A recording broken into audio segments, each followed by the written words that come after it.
tonight at 10. We begin tonight with evidence of heavy rain in Hillsboro, North Dakota.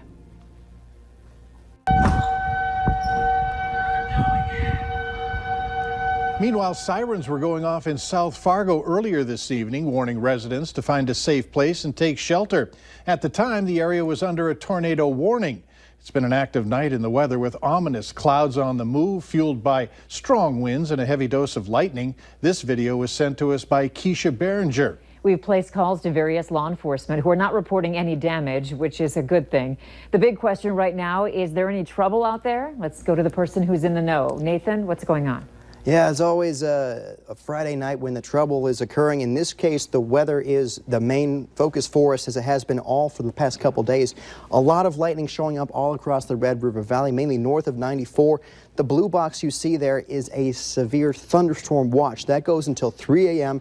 for most of our viewing area, except for a few counties in our western areas in the Devil's Lake Basin, where that severe thunderstorm watch expired 1 minute ago. Looking closer in here, we do see that the warnings themselves are basically on a line all the way from the international line all the way down to near Ada. Let me get that radar on there for you, and you'll see this includes Roseau. So folks in Roseau, there has been a flash flood warning issued for your area because there is more heavy rainfall heading toward Roseau as we speak, along with winds gusting to 60 miles per hour and some hail in there as well.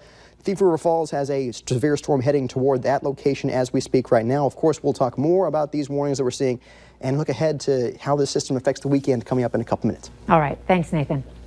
Earlier tonight, the National Weather Service indicated that there was a tornado in the area of Prosper, which is about 10 miles northwest of Fargo. They had not confirmed it, however, with anyone on the ground. We sent Melanie Palmer in that direction to find out what people in that area saw. Melanie, what did you find out?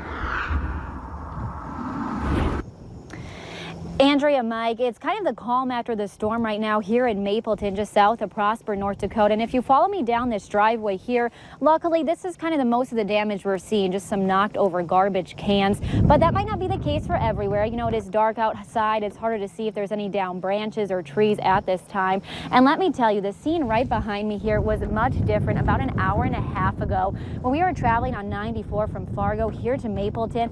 I think it's the most lightning I have ever seen in my entire life. This whole entire sky was just lit up. And the reason why we came out here to Mapleton is because we heard reports of some possible funnel clouds. And walking up and down the street, talking to neighbors here, that's exactly what they tell us, saying they saw 2 funnel clouds within about 40 minutes of each other, and that's when they heard the sirens going off. Yeah, it was pretty cool because I was actually on break and then I was coming back and you could just see it all like right over in that area.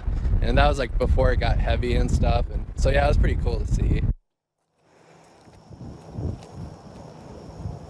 Now, these same neighbors here have been telling us that this storm brought with it some very strong winds, obviously strong enough to knock over these garbage cans here, and also some very heavy rain as well, not so much hail. We've been calling around officers, deputies throughout the FM area and beyond to see if they know of any damage. West Fargo police tell us no damage at this time, but we'll definitely keep you updated with any reports we get. Reporting live in Mapleton, Melanie Palmer, Valley News Live. All right. Thank you, Melanie. Grand Forks County authorities also reported a tornado tonight. No confirmation yet from the National Weather Service. Also in Crookston, an emergency storm shelter has opened in the basement of City Hall. It's a precautionary measure due to possible severe weather. And we're getting word just now that Hillsboro city leaders are asking people to conserve water. In other news tonight, the number of vaping-related deaths climbed again today. The CDC confirming an 8th victim. As the number grows, the crackdown continues on the industry. Walmart said today it will stop selling e-cigarettes. Valley News Team's Courtney Lockey has local reaction from people who say it's more than enough to scare them off of the vape. The nationwide squeeze continues on vaping as numbers of hospitalizations and deaths continue to climb. Efforts to ban flavored e-cigarettes are being made at the federal level. Here at home, Fargo police put out this warning. We're definitely seeing kids vaping in the middle school level. We're catching some kids, but we know that the vast majority of the kids are not getting caught, and that's because the trends, the technologies that the vaping companies are coming out with. And on Monday, the city will be considering ordinances to restrict the sale of e-cigarettes and e-liquids to minors. With all the statistics coming out and stuff, it's definitely scaring people, and I know many friends that are throwing theirs away and getting rid of it because, I mean, people are dying, people are hospitalized. For Amber and others, the dangerous message concerning e-cigs and vaping is getting through. A West Fargo resource officer says he's seen a decline in usage. They are saying that they're throwing their vapes away, that they're not going to continue doing that due to the information that's out there and how harmful it is. It's even making an impact at the college level. So you're like, oh, whatever, I'm in college, I'm invincible. You know, I'm at that age where nothing really matters. So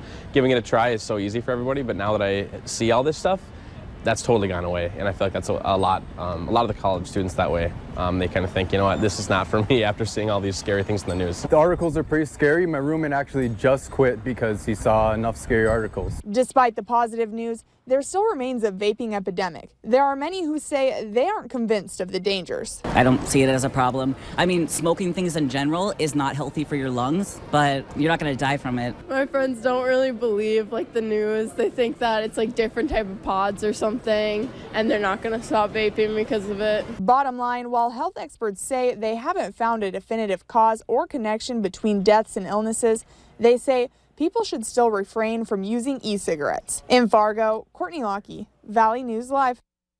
If you want to see the full post from Fargo Police, we created a link on our website. Go to valleynewslive.com and click on this story.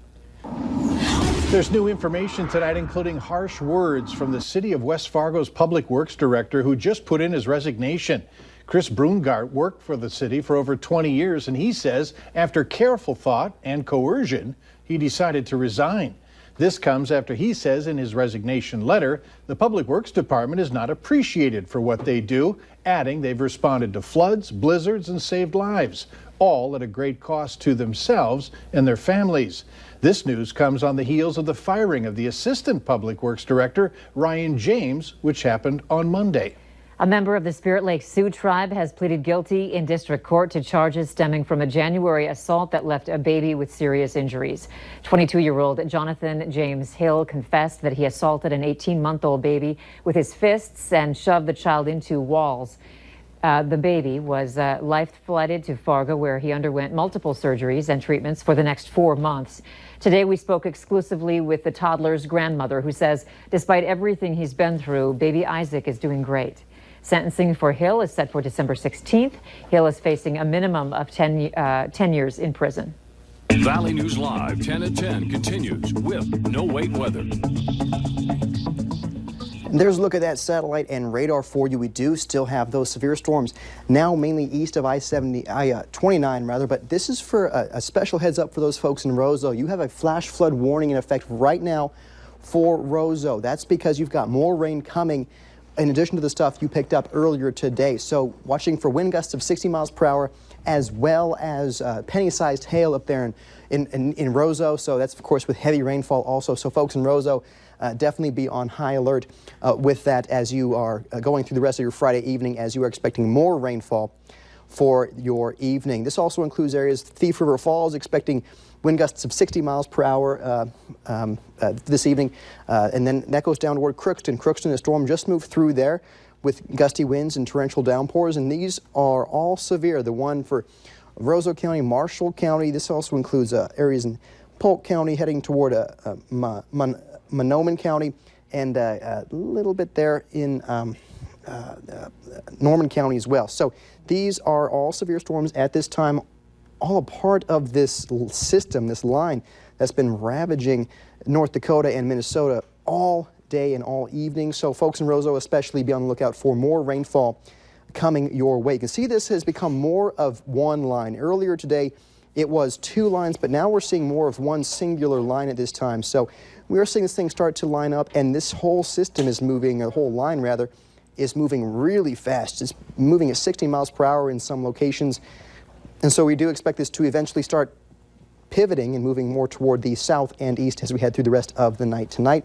But those storms are moving into still a pretty warm air mass. We're still in the middle 70s in Fergus Falls and Sisseton, still 79 in Fargo, 76 still in Aberdeen. So there's still plenty of heat down here and still plenty of humidity. The dew point measures how much moisture is in the air.